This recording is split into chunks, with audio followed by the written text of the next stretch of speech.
ঈমানটা ছাড়ো, খ্রিস্টান ধর্ম গ্রহণ করো, তাহলে আমি তোমাকে দুইটা পুরস্কৃত করব।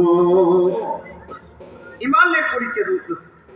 ঈমান আমাদের যে দরকার মৃত্যুর পরে, এটা আমরা অনেকে বুঝি না। কথা বলেন ঠিক কিনা?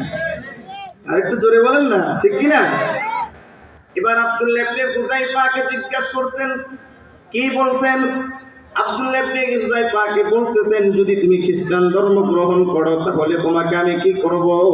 আমার সুন্দরী রূপসী মেয়েটা তোমার সাথে বিবাহ দিব, আর আমার অর্থ পৃথিবীর রাজত্ব আমি তোমাকে ছেড়ে দিব। নাউজুবিল্লাহ।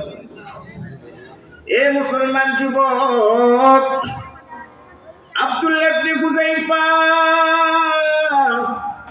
جابت الآخرة لو ولدت على الدنيا كلها أن أترك دين محمد صلى الله عليه وسلم ما تركته।